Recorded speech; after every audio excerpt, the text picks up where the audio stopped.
कर्मणेवाधिकारस्ते मा फलेषु कदाचन मा कर्मफल हेतुभूरा मा ते संगोत्सव कर्मणि।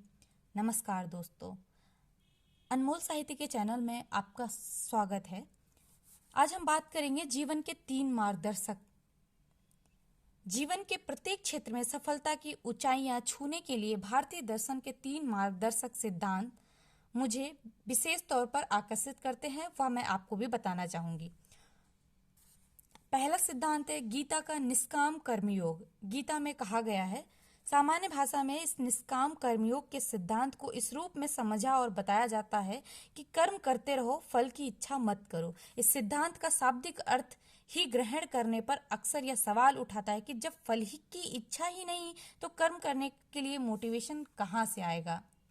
बात तो बिल्कुल सही है। जहां तक इस सिद्धांत को समझा जाए, निष्काम कर्मयोग फल की इच्छा रखने पर प्रतिबंध नहीं लगाता, बल्कि यह तो फल की प्राप्ति के लिए बिना आसक्त हुए कर्म में लगे रहने की प्रेरणा देता है। धर्मवीर भारती ने अंधा युग में निष्काम कर्मयोग की शक्ति को इस प्रकार व्यक्त किया है, आप लोगों को बताती हूँ।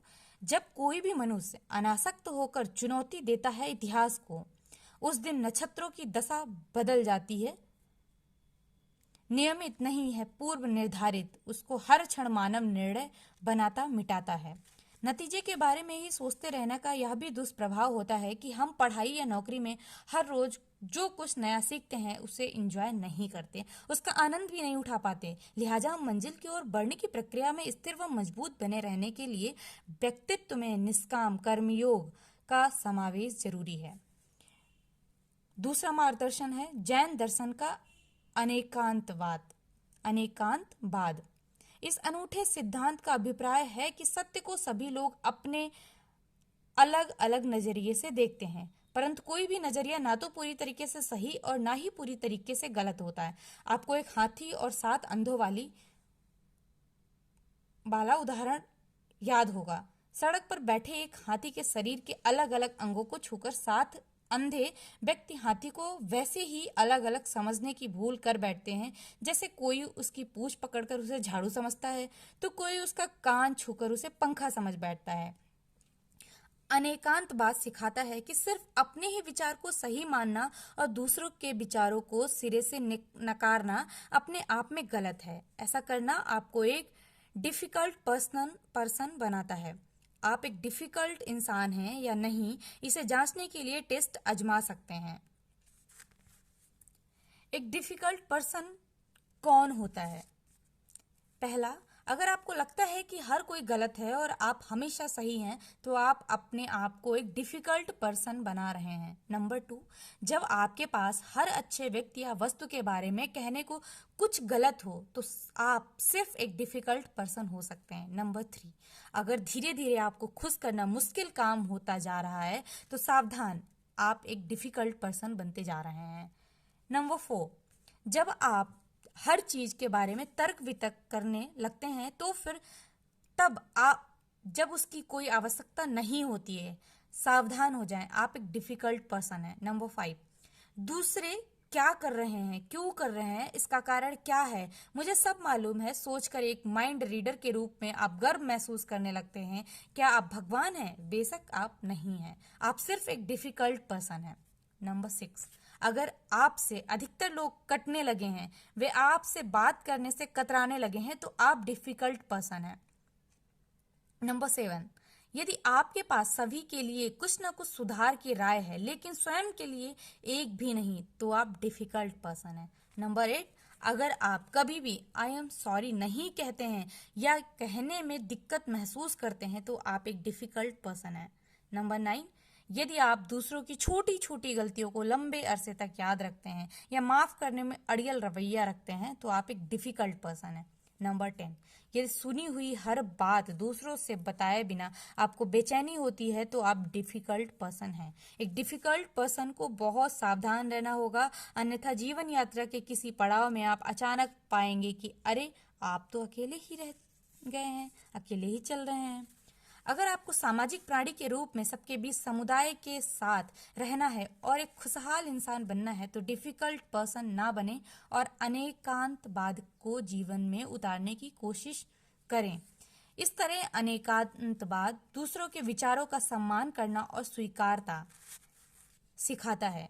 इस तरह से हम पाते हैं कि स्वीकार करना, एक्सेप्टेंस, दरअसल सभी समस्याओं के हल की कुंजी है। अनेकांतवाद का सिद्धांत परीक्षा में भी हर कदम पर साथ निभाता है। लिखित परीक्षा, मौखिक परीक्षा, इंटरव्यू, हर चीज में अनेकांतवाद विचार एक संजीवनी है। हम किसी प्रश्न का उत्तर लिखते हैं या बताते हैं समय अतिवादी हुए बगैर संतुलित तरीके से दूसरों के विचारों का सम्मान करते हैं तो उसका एक सकारात्मक प्रभाव पड़ना तय ही है। परीक्षा में सफलता के पहले और बाद भी दूसरों के विचारों और नजरियों का सम्मान करना सहिष्णुता को बढ़ावा देता है और हर क्षेत्र में सफलता की राह को आसान बनाता है। तीसरा मार्गदर्शक सिद्धांत है बौद्ध दर्शन का मध्यम मार्ग। इसे मीडियम पथ या गोल्डन मीन भी कहा जाता है। बुद्ध दोनों अतियों की उपेक्षा, हर बीच का रास्ता निकालने की सलाह देते हैं। एक कहावत है, अति सर्वत्र वर्जते, यानी अधिकता हर चीज की बुरी होती है। मध्यम मार्ग हर तरह से झगड़ों विवादों से सरल और मैत्रीपूर्ण समाधान की राह सुझाता है। परीक्षा की तैयारी के माध्यम में, जीवन की तैयारी के माध्यम में, हर किसी की तैयारी के माध्यम में एकीकृत दृष्टिकोण और संतुलित मत, संतुलित विचार, संतुलित व्यवहार के निर्माण में मदद करता है। यदि हमारे व्यक्तित्व में संतुलन का तत्व शामिल हो तो जीवन के प्रत्येक क्षेत्र में सहजता के साथ सफलता की राह आसान हो जाती है। मध्यम मार्ग के सिद्धांत का प्रयोग परीक्षा की तैयारी में हर मोर्चे पर किया जा सकता है, जैसे सहज और सरल भाषा का प्रयोग करना, ना अधिक कठिन और ना ही अधिक काम चलाऊ भाषा, शब्द सीमा का पालन करना और ना अधिक लंबा उत्तर लिखना, ना अधिक छोटा।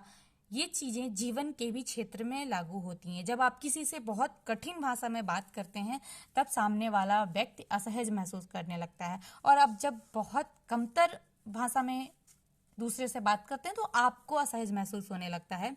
जब आप अधिक एक्स्ट्रा बनने की कोशिश करते हैं तो भी दिक्कतें होती हैं, और जब आप नॉर्मल बनने की कोशिश करते हैं, बिल्कुल नॉर्मल, तो भी दिक्कतें होती हैं। तो जीवन के प्रत्येक क्षेत्र में आप संतुलित व्यवहार, संतुलित सोच को अपनाएं। निष्काम कर्मयोग, अनेकांत और मध्यम मार्ग के सिद्धांतों का व्यक्तित्व में समावेश एक बेहतरीन रास्ता है। इन तीनों मार्गदर्शन से आप बेहतरीन जिंदगी की इबारत बेझिझक बना सकते हैं। नमस्कार, मिलते हैं नेक्स्ट वीडियो में किसी नए टॉपिक के साथ।